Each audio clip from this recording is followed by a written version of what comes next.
Nothing of significance happened on WWE Smackdown this week. Honestly, if you'd skipped this show and gone straight ahead to the pay-per-view, you wouldn't have missed much at all. There were some aspects of WWE Smackdown that were entertaining. Some parts of the show may even be called good, but so much of it was just average that this may not be a show one looks back at with fondness. Do let us know what you thought about this week's show in the comments below. Did you think that this episode was a true winner and made you more excited about the upcoming 2022 Royal Rumble than you were? Or did it miss the mark entirely and was a waste of your time? Number 3. Best and worst. The biggest issue with the WWE Smackdown main event segment. Why is Seth Rollins being presented as the babyface in the Reigns vs. Rollins feud? The crowd is clearly behind Roman Reigns, as they should be.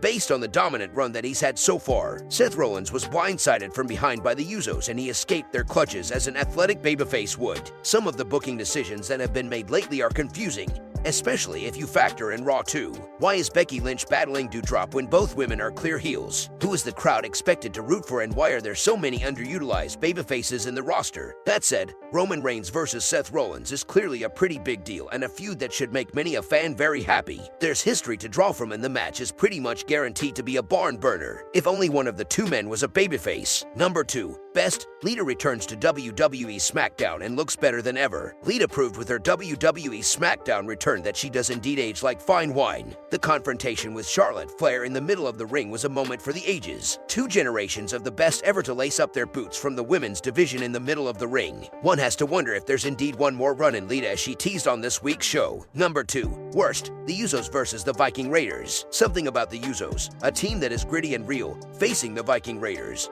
a team that is extremely dated and over the top, does not quite hit home. It's also a very one-sided program and anyone that's watched sports entertainment for any length of time knows that this is merely a filler feud. The sad reality is that there's a big issue with the depth of the SmackDown tag team division. That is why Cesaro and Mansoor were put into the opening match this week without any notice. Number 1. Best, taking a chance with 2 WWE SmackDown stars. The best thing about WWE SmackDown this week was the willingness to take chances with the next generation. Kofi Kingston put over Madcap Moss, which is a huge deal. Yes, Moss' gimmick is cringeworthy at the moment, but he is a talented cat, and this was the biggest moment of his career. The same could be said for Aliyah, who made a world record on this week's show by pinning Natalya in the middle of the ring. Number 1. Worst, the Intercontinental Championship picture is still in shambles. Isn't it unfortunate that the Intercontinental Championship has been relegated to such a point that it plays second fiddle to Johnny Knoxville at this point? Also, why was Sami Zayn, clearly the heel in the feud with Shinsuke Nakamura, set up in such a manner that the champion attacked him from behind? The whole bit with the stunt and the shopping cart and the ramp was fine because Zayn made it funny. If it was anyone else, it would have been a disaster. Backstage reports on WWE Hall of Famer Lita's SmackDown appearance have come to light after this week's episode. Last week, WWE announced the inclusion of Lita and 6 other performers into this year's Women's Royal Rumble match. The WWE Hall of Famer returned to Blue Brand this week to discuss why she decided to appear at the upcoming premium live event. PW Insider reported that the former women's champion was not scheduled to be a part of the show until yesterday. WWE decided to bring her in at the last minute. They even purchased a plane ticket so that the Hall of Famer could be on the show. This was the Hall of Famer's first appearance on the Blue Brand in 20 years. Her last in-ring appearance came in 2018 when she teamed up with Trish Stratus,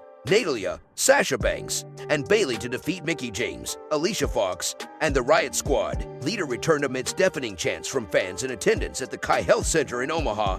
The Hall of Famer hinted at one final run before she was interrupted by the SmackDown Women's Champion Charlotte, who looked to upstage the historic moment. Charlotte Flair reminded the veteran that she retired her bestie Trish Stratus at SummerSlam 2019. As the war of words intensified, the Extreme Diva responded to the Queen's insults by pretending to slap her, and then planting her with a twist of fate and showing the WWE Universe that she still hadn't lost a step. Do you think the 4-time Women's Champion will win the Royal Rumble and go on to the main event WrestleMania? Let us know your thoughts in the comments section below. WWE superstar Bayley didn't seem happy with Sasha Banks' latest Instagram post. Bayley is currently on the shelf due to an injury she suffered in July 2021. The injury put her out of action for about 9 months, thus taking her out of the upcoming Women's Royal Rumble match. Bayley's best friend Sasha Banks recently shared many pictures in which she's rocking an elaborate outfit for the College Football National Championship Open. The boss photo received major praise from her peers and fans. Bayley wasn't one bit happy, though, and had a seemingly in-character message for Banks in the comments. The role model told Sasha that the outfit she was wearing was supposed to be the former's Royal Rumble 2022 gear. Earlier this week, Bayley joked about making a return during the 2022 Women's Royal Rumble match to throw WWE interviewer Kayla Braxton out of the match. Bayley's response came after the official Twitter handle of WWE's The Bump asked fans if Braxton should enter the Royal Rumble match. As per the latest report by Dave Meltzer of Wrestling Observer Newsletter, Bayley could make her return very soon. Meltzer stated that the role model could return to action next month or in March. Sasha Banks recently suffered a foot injury at a WWE house show and is likely to return to action on the road to WrestleMania as well. Bayley's return from reconstructive surgery could be as early as February, but is more likely March. Banks' return is also mid-March. If Meltzer's report is true, Bayley could wrestle at WrestleMania 38 later this year. Bayley was one of WWE's biggest stars during the height of the COVID-19 pandemic in mid-2020. Somehow, WWE didn't find a spot for her on the WrestleMania 37 card. Bayley appeared in a short segment on the Mega Show and was beaten up by the Bella Twins. Bayley's comment on Banks' photo is most certainly made in jest, but her fans would have loved to see her rock this gear at the Royal Rumble. Who would you like to see Bayley target when she returns to WWE TV? On last week's episode of WWE Smackdown, it was announced that Raw star Seth Rollins will be Universal Champion Roman Reigns' opponent for Royal Rumble, as the latter had defeated everyone on the blue brand.